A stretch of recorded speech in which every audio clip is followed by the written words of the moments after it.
Company driver or lease purchase? What should you do?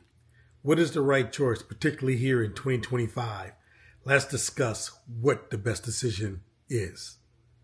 Being an owner operator, especially in today's time, especially in 2025, is not a one size fits all. There are different scenarios and situations that go into this being an owner operator or being a lease purchase driver. Not all people are cut out for it. Some people are. How do you decide whether to be a company driver or a lease purchase driver? Let's weigh out the pros and cons. Okay, as a company driver, there are things that you can accomplish financially, even if it's just a steady check. There are some companies that have what you call salaries, if you would. Maybe they have dedicated runs where you are doing pretty much the same thing every week and you're making a consistent salary based on the minimum requirements for that week. Maybe the minimum requirement is 3 loads a week, 4 loads a week. Maybe the minimum requirement is 5 days a week, 6 days a week. As long as you fulfill those requirements, you'll get your salary, if you would, for the week. Then there are some companies that are mileage based on the amount of miles you drive. Maybe you have to drive X amount of miles per week to get that minimum payment. If you drive more miles than the minimum, you get a little bit more, but you know what you're going to bring home on a minimum basis, right? Those are scenarios that work for you. Then there are companies that just pay you by the mile. You get paid 65 cents a mile with maybe a safety bonus attached to it. If you don't have a speeding violation or whatever the case may be, you will get your minimum payment, and then you will be able to get a certain amount of pay per week. If you can basically say, okay, I'm going to drive this amount of miles per week. That way I can make sure I have this amount of money every week. But in a sense, you have a steady pay per week because you know how many miles you're going to potentially drive that week. You have that kind of relationship with your dispatcher. You say, hey, dispatcher, I need to get this amount of miles per week. I'm going to make sure I'm going to be available and ready to go so you can make sure I get the amount of miles that I need in order to feed my family and myself. Okay, so that's a company driver. The pros of being a company driver is this: the consistent pay. You're not concerned about freight dipping up and down. You don't have to search for freight per se. You are able to say, I'm going to make this amount of money per week. I'm going to make this amount of money per month. I'll be able to have this kind of money, this amount of money per year. There's consistency. And then there's probably some insurance that'll come along with that.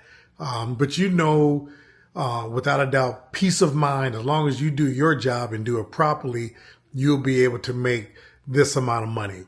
That's the pros of being a company driver. The cons of being a company driver. Well, you are under the thumb of a dispatcher. You do what the dispatcher says. You can't turn freight down. There is no, I'm not going to do that load. Hey, I'm not going to go into New York. No, you're going to New York because I told you you're going to New York. Downtown, in fact. So those are some of the cons. Other cons are home time. Some companies say, hey, you get a day off per week that you're out. So if you're out 3 weeks, you get 3 days off. And again, I'm talking in regards to regional and probably over the road drivers, company drivers. You don't have the control with your personal time that you would as a owner operator lease purchase driver. So those are some of the cons of being a company driver. You don't necessarily choose your truck. They put you in a truck.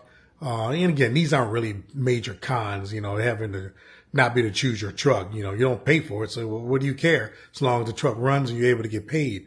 But those are some of the cons of being a company driver. All right. Let's talk about a lease purchase driver, because that's what we're focusing on. Not necessarily an owner operator, but we're focusing on a lease purchase driver. Should you be a lease purchase driver in 2025? Okay. I'm not going to answer yes or no until I'm done here at the end of this video. So stay tuned for my opinion as to whether you should be a company driver or a lease purchase driver. Okay. So what is a lease purchase driver? A lease purchase driver is someone that purchases a truck from a company, particularly a larger company. You drive under their authority, their DOT, okay? And their DOT, whatever that number is, wherever they're based out of, you're under their authority. You're buying that truck or leasing that truck, and sometimes you're leasing with an option to buy at the end, but you're leasing that truck for a set amount. Sometimes that amount could be $700 a week, anywhere to like $1,600 a week. Sometimes I've heard as high as $2,000 per week. In a lot of cases, a warranty is included with that truck. So any maintenance that goes down with it is covered under the manufacturer warranty. You have certain obligations in regards to, safety. You can't, there may be a governor on that truck. So you're tied down to how fast you can go with that company. You don't have that choice. You can't just drive as fast as you want to, although there are lease purchase programs where you have that kind of freedom. There are different escrows that you have to pay into. So on top of the note, there is a maintenance fund or an escrow that they take money from weekly to put away in case you have a repair that may not be covered under the warranty, such as a tire blowout. That happens. Maybe you have to pay a deductible because of an accident or insurance. You have money that's set aside in your escrow that they take weekly that's put away. There could be other fees that you have, like maybe you decided you chose to have an APU on your truck, which is a auxiliary power unit. And so you have money taken out to pay for that. So there are different things that are deducted from your weekly settlement to cover those expenses. Now, one of the things that you got to understand as a lease purchase driver, that if you go home and you take an extended amount of time off, those payments do not stop. They continue to be withdrawn from your settlement. So what that means is your second settlement is going into the negative. So when you do go back out on the road, if you're gone for, said, 3 weeks, you're probably a minimum of about $3,000 in the hole. So you have to run enough freight to cover that, and then you get back in the black and you can start making money. So those are some of the things you got to know as a lease purchase driver. Now, we're not going to go into every single thing that lease purchase drivers deal with or go through, but let's talk about the pros and the cons. Well, the pros are you have a little bit of freedom. You have the ability to turn down freight if you choose to. Some of them you could say, no, I don't want this load. Then they'll send you another load and you look at that load. But some of them give you a minimum amount of times where you can deny a load, whether it's per week or per month or total. You can only deny X amount of loads. So you can't just nilly-willy say, I'm not doing that, unless you get time off or you're taking some time off. The other pros is you get to kind of say, hey, I want to go home for a week, and they can't tell you no in most cases. So those are some of the freedoms you have. The other freedom is you have a dedicated truck because you're paying for that truck. You can deck that truck out any way you want to because it is your truck. You can't go get it repainted, things like that, but there are limitations to that as well.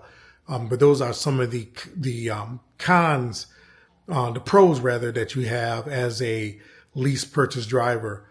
You get that relationship with your dispatcher. I don't want to go to this part of the country. I don't want to go into New York.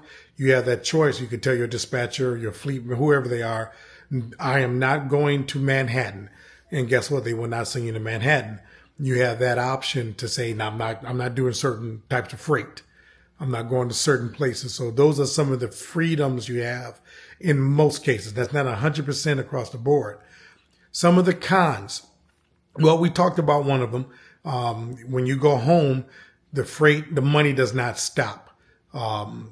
So therefore you are at the mercy because that money is, when you go home, you're still being deducted for those payments. So that's a con. The difference between a company driver and a lease purchase driver.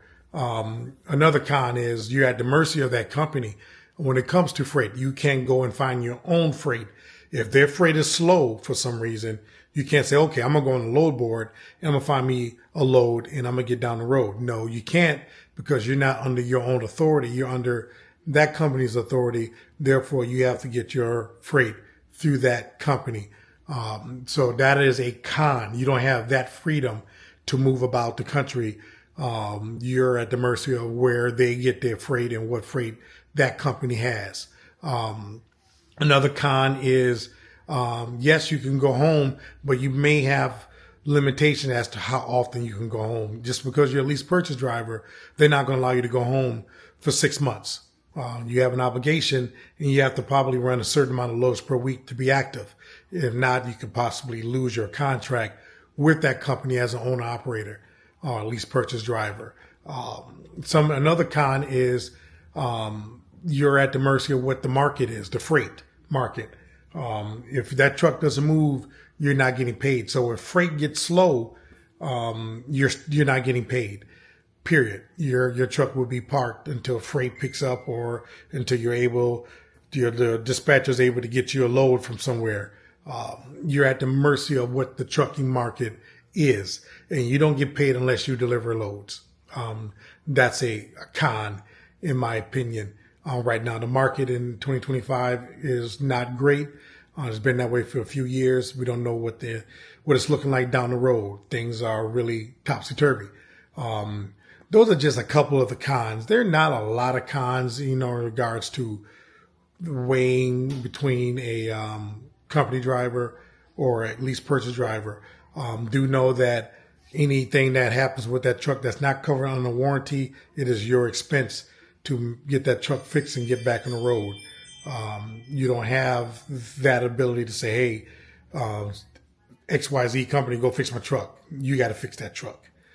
So those are some of the cons. If your truck goes down, you're down until that truck is fixed.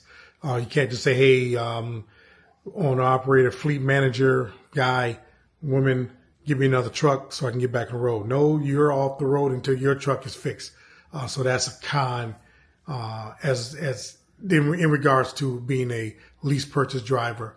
The $1 million question for me, if I were in this industry wanting to become a company driver or lease purchase, in respect to both those that are company drivers, those that are lease purchase owner operators, I tip my hat to you for being out there and doing what you do for this country and for your families. But if I had the choice right now, I would be a company driver. I would make sure it's with a company that is steady, has plenty of freight, good benefits, things of that nature, and steady pay. So I can have consistency as a company driver where I know I'm going to get this amount of money every month, every year. That's the way I would go. Would I be a lease purchase driver? I'm going to say no. And it's because of the freight market right now. I don't think the freight market is steady enough to get that consistency as a lease purchase driver to be able to make the money that I want to make. Because if I'm an owner operator, lease purchase driver, I'm doing it to make money. Some people do it for other reasons. Some people do it because they want to have more freedom and have more time off. I'm doing it because I'm trying to make money. The freedom will come with the amount of money that I make. The more money I make, the more freedom I can give myself. But that is my opinion. That is, what I believe in regards to the trucking industry in the market right now. No trying to convince you as a person Should I do one or the other? I want to give you the information so you can make an educated decision. And my educated decision in this is I would not be an owner, operator, lease purchase driver in this market. Things can change down the line here, but right now I wouldn't do it. Some people have the ability to do it. Maybe some people have disposable income to do it. I don't have that, and I want to be in a market that's more consistent as a truck driver, period, and having peace of mind, a little consistency. You're going to have that as a company driver at this time, in this market. So just wanted to give you my opinion on that. Take that information and make yourself a educated decision on the choice and the path that you want to go. I hope this helps somebody. I hope this video gives somebody some type of value and making that decision if you're at that crossroad. Look, like and subscribe to the channel. If this is your first time, my name is Keith. Hello, how's everybody doing?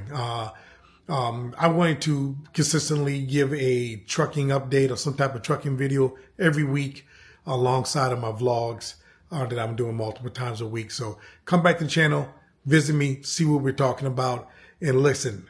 We will see you on the next video. Keep doing what you're doing so you can see what it does.